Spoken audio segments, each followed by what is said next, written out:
ખરાબ છે એવું તો ખ્યાલ છે એને, એ તો ધ્યાન નથી, પણ એનું આચરણ નથી, આચરણ કરતા હતા એવું. આપણું થોડું આ રીતે મોટું કરવું અને આપણા બધાનું આચરણ પણ સરસ, વ્યવહાર પણ સરસ, કામગીરી પણ સરસ, સક્રિય. અને આપણે બધા ટેન્શન નાખી રહેવાય નથી જોવાનું કે ઘડીએ ઘડીએ ગ્લાસ વીક કે દિનેશભાઈ ક્યાંક થોડો વધારે કરે ને પછી માથું દુખે એવું કરે. દિનેશભાઈ ટેન્શન નહીં, કોઈ જાતનું ટેન્શન નહીં. આપણે ટેન્શન ના રાખીએ, વિદ્યાર્થીઓને ટેન્શન ના આપીએ, વિદ્યાર્થીઓને ટેન્શન દેવું સહજ રીતે અવસાય કરવું સાથે. મને લાગે છે કે મને મારા મનમાં વિચારો જે ઘોળાય થાય હું કહું છું, અને તમે જોતા હશો મારી પાસે શું બીજી વાત છે, જીવો છે હું કાયમ આ જ વાત કરું છું ભાઈ. હા, એને પણ વધારે વ્યાપક કરવા માટે મારી ઈચ્છા આવી ઘણી વખત થાય છે. તો હું અહીંની શાળાઓની મુલાકાત લેતો રહું, અન્ય શાળાઓ, હાઈસ્કૂલોમાં, કોલેજોમાં. આપણી કોલેજોની કેવું વાતાવરણ, આવી વાતો કરવા માટે તમે બેઠા બેઠા સાંભળો તો પેલા તો સાંભળી ના શકે, ગુણગણ ચાલુ જ થાય આમ ને તેમ ને. નારાયણ દેસાઈ કાલે અહીંયા આવ્યા હતા પાલનપુરમાં, સાંજે ગયા મને વહેલો ફોન કર્યો હતો, હું તો અમદાવાદ હતો ને તો હું તો 3-4 વાગે જ આવી, પણ એનાથી મોડું થયું. પછી ફોનથી વાત કરી, હું આવી છું ત્યારે ફોન કરીશ તો એનું ફોન પૂરું થયું કે હવે નીકળે છે સિદ્ધપુર રાત. ગઈકાલે પણ સિદ્ધપુર રાત હતા, આ રાત આજની રાતે પણ સિદ્ધપુર છે. લોકો અમારે ત્યાં રાત્રે ભાવ મારો વિદ્યાર્થી લાભમાં પણ હવે ત્યાં ક્યાં નક્કી કર્યું છે. એટલે પછી નક્કી કર્યું કે અમે સિદ્ધપુરથી ફોન કરીને વાત કરી, સિદ્ધપુરથી અમે નીકળ્યા અને એ પાલનપુરથી નીકળ્યા. અમે કાણોદર મલુકબેનના ત્યાં મળ્યા. મલુકબેનના ત્યાં એમની હસ્તેનો સંબંધ એમનો આપણે કથાથી ત્યારથી પરિચય થયો છે તે એમને ગમ્યું. મલુકબેન મકાન બનાવે છે, સરસ બનાવ્યું છે, એ પણ જોયું બધાએ. પછી એમના બેન લાડીબેન ત્યાંના સરપંચ એમના ત્યાં પણ ગયા. પછી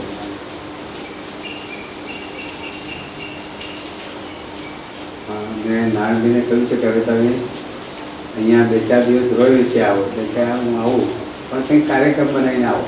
કે મને 500-500 1000 વિદ્યાર્થીઓનું કંઈક કથા ગોઠવો તો મને ગમે. અમારે ત્યાં તો 500 વિદ્યાર્થીઓ 1000 વિદ્યાર્થીઓ પણ અમારા જેટલા છે એટલા મોટા વિદ્યાર્થીઓનું કરી શકાય.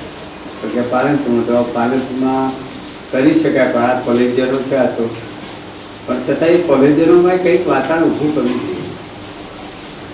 તમે એવું પણ કરી શકો, આપણે જઈએ એકલું નહીં, આપણા વિદ્યાર્થીઓ પણ બીએડના કોલેજના, આપણી જુદી જુદી કોલેજના વિદ્યાર્થીઓ પણ પાલનપુરમાં એ વિદ્યાર્થીઓના સંપર્કમાં જઈ શકે. અવારનવાર ટોળું વધારો, ટોળું વધારો, ટોળું વધારો.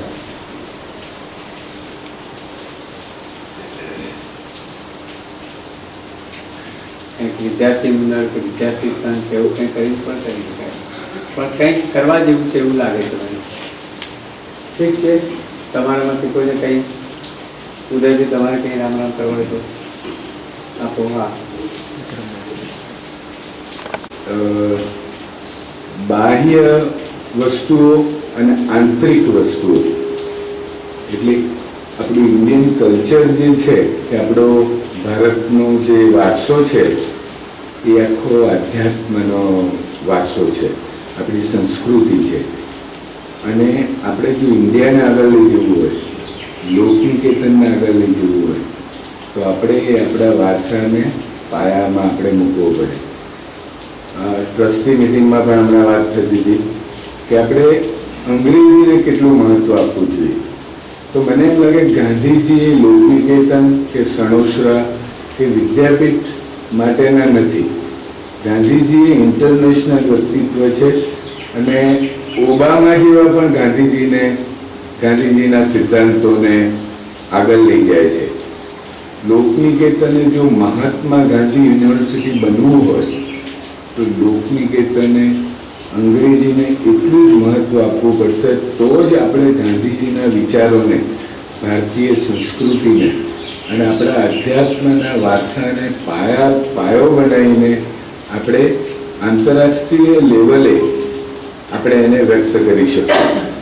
દાદાએ જેમ કીધું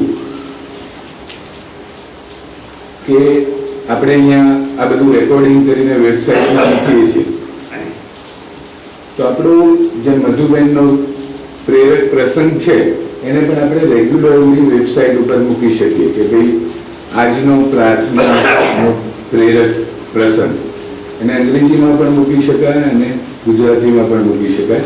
એટલે કાનજીભાઈને તમે મદદ કરી શકો. હવે 2 મિનિટની એક્સરસાઇઝ હું તમને કરાવવા માંગુ છું. થોડા વર્ષો પહેલા પોંડિચેરીથી એક ભાઈ આવેલા ત્યારે અમે આ એક્સરસાઇઝ આપણી પાસે કરાવેલી. એ ફરીથી કરીએ આપણે, અને પછી હું એના અનુસંધાનમાં એક બીજી વાત કહું. તો બધાએ આંખો બંધ કરવાની, એકદમ આંખો બંધ. હું તમને જે પ્રમાણે બોલતો જાઉં એ પ્રમાણે તમે કરતા જજો. આંખો બંધ કરીને તમે પોતે વિચારો, તમે પોતે ફીલ કરો કે તમે ક્યાં છો. એટલે તમારી ચેતના ક્યાં છે, તમારી કોન્શિયસનેસ ક્યાં છે. તો તમને અમુક જણને ફીલ થશે કે તમને માથામાં તમે છો એવું લાગશે, ફોરહેડમાં ઉપરના ભાગમાં તમે છો એવું લાગશે, અને અમુક લોકોને એવું લાગશે કે તમે હૃદયમાં છો. તમને પોતાની ફિલિંગ એવું લાગશે કે તમે હૃદયમાં છો. એટલે 1 મિનિટ તમે ફીલ કરો, પછી આપણે એ વાત આગળ કરીએ.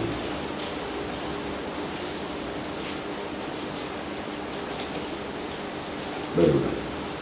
તો હવે તમારામાંથી મને કોઈ કહી શકો કે તમે ક્યાં છો એવું તમને લાગ્યું? વિનોદભાઈ, તમને શું લાગ્યું કે તમે ક્યાં છો? અહીંયા છો કે અહીંયા છો? અહીંયા કપાળમાં છો. મધુબેન, તમને શું લાગ્યું? ખ્યાલ ના આવ્યો. તમને કોઈને ખ્યાલ આવ્યો? અમુક લોકોને એમ લાગે કે એ લોકો હૃદયમાં છે. તમે આંખ બંધ કરો તો તમને એમ લાગે કે તમે હૃદયમાં છો. જો કોઈને હૃદયમાં છે એવું લાગ્યું, અહીંયા છે, ખાસ કરીને બહેનોને એમ લાગે કે એ લોકો હૃદયમાં છે, અને ભાઈઓને એમ લાગે કે એ લોકો માઇન્ડમાં છે. પણ દરેકને એવું નથી. ઘણી બહેનોને એમ લાગે કે એ લોકો માઇન્ડમાં છે, અને ઘણા ભાઈઓને એમ લાગે કે એ લોકો હૃદયમાં છે. અને આઈડિયલી એનું કોમ્બિનેશન આપણે કરવાનું છે, હૃદય અને માઇન્ડ બંનેનું.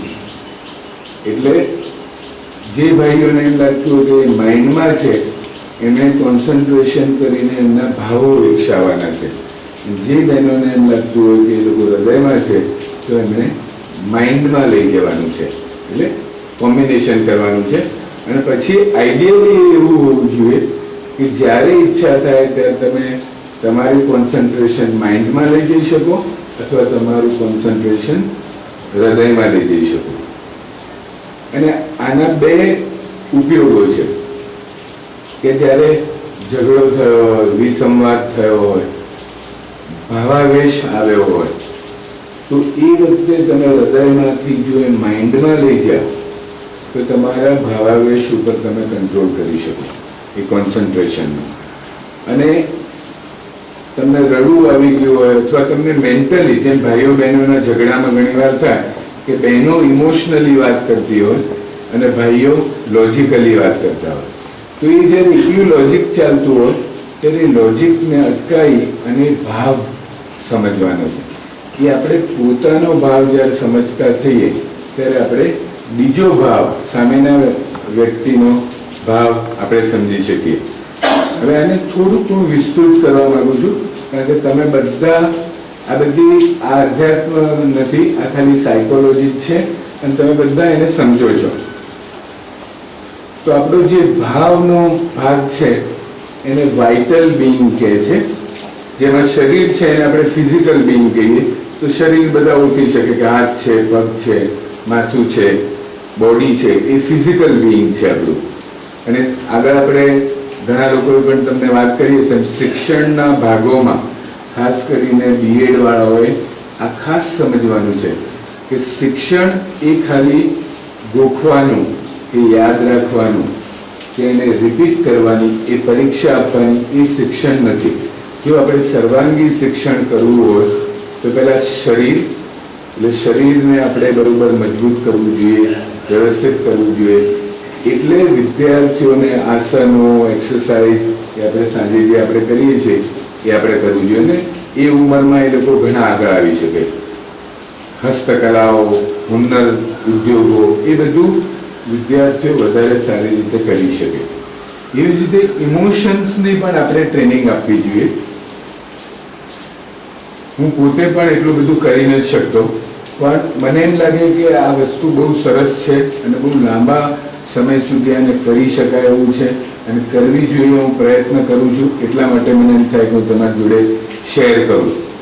તો જુદા જુદા ઇમોશન્સને આપણે કંટ્રોલ કરી શકીએ અને ઇમોશન્સને આપણે વાળી શકીએ. જેમ દાદામાં એક બહુ સરસ કેપેસિટી છે કે